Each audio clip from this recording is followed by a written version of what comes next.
Just pulling up to Auto One Cannington. They've ordered in a few supplies for me. Gotta go pick that shit up. These good cunts are open on a Thursday too, so always supporting the people that support me.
Quick little update is where we pretty much are at the moment. It is Saturday morning, day 2 of our long weekend.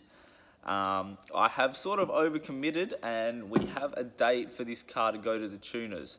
Now, I haven't actually booked it in with them yet. However, it's more than enough time from sort of where we last discussed. We literally have 2 weeks to get this car ready to go to the tuners. I keep saying it's close. I keep saying it's nearly finished. I keep saying there's not a lot left to do, but there really is. On my end, I've got to do a thorough check over the car, basically. So go over every bolt, every nut, check it's all tight. I have to go over every fitting. I have to make sure the fittings are built correctly and they're nice and tight. Decided what we're doing with the ECU. That's been finalised, pretty much locked in. I'm going to go pay for that hopefully next week, which means it is going to be a plug-in.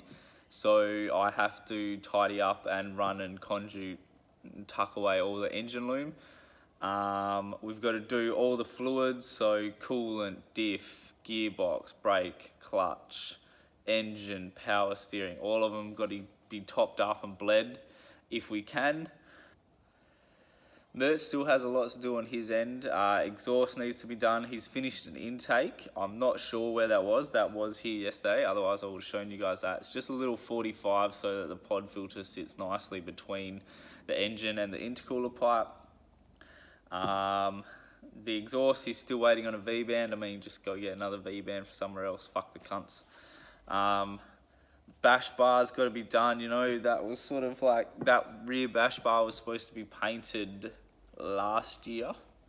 So the fact it's still not done is a little bit concerning. All the bar work that's been done after I painted the car, that's all got to be painted up. We've still got to mold the fenders so I can put paint down and put the stickers down and start putting the car back together. There is a long list of things that Mert has to get done on this car, so we're going to have to give him a little kick in the right direction. No, but seriously, Matt, you're all right. Bring it home, baby. Bring it home. Once it comes back from the tuners, it should be ready to go.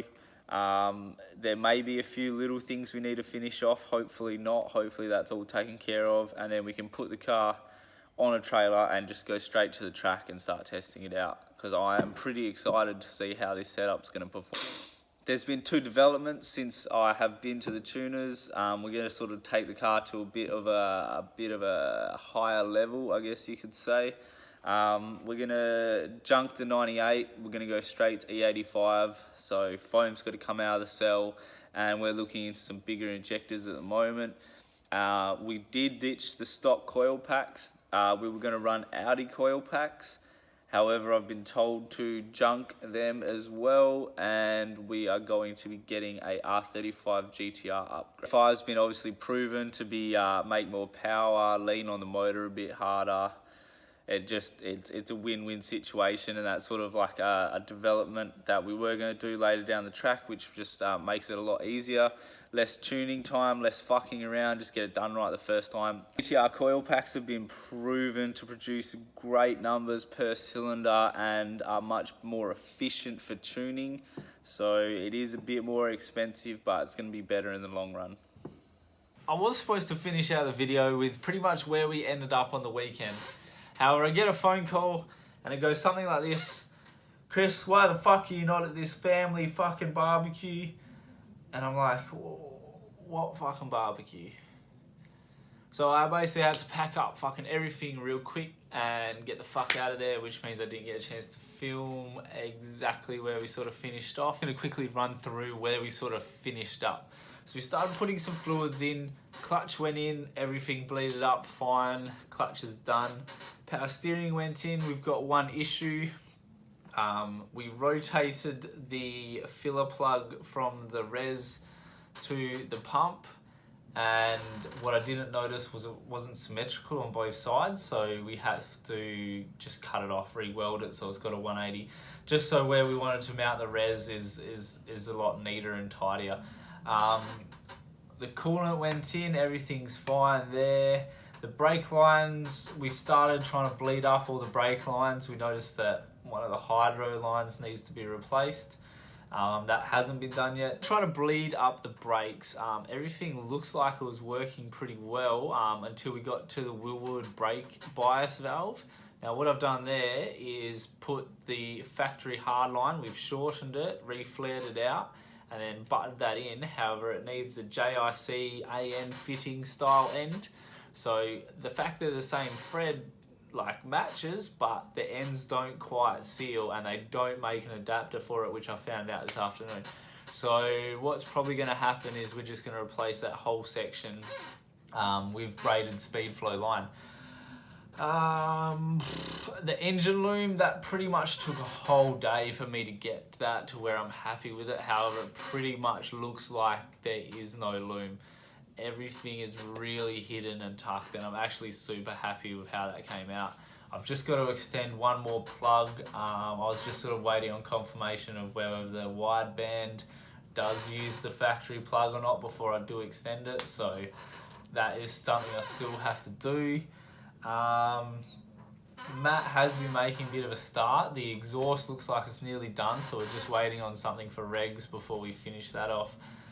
Battery bracket is done. I've got to go in now, we'll put the seat back in and then we can remount the hydro, and then things should start really coming together quickly.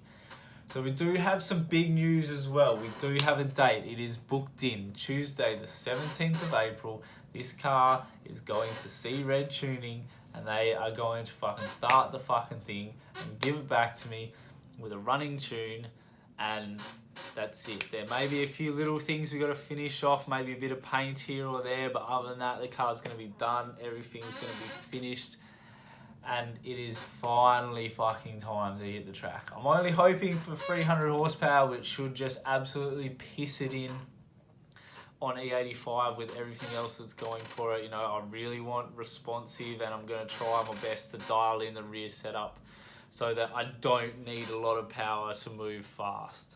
I want to use the car's weight, the way the car's set up, and the responsiveness from and snappiness from the setup to make it a lethal combination. So in saying that, the reason the car isn't going to the tuners next week, which is what we sort of originally were planning for, is that I am going on a sneaky little holiday, and I'm not sure how much time I'm going to have to do any more filming this week.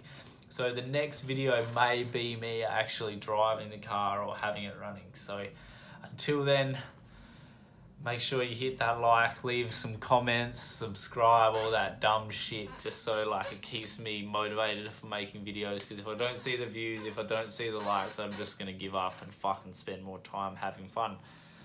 So until then,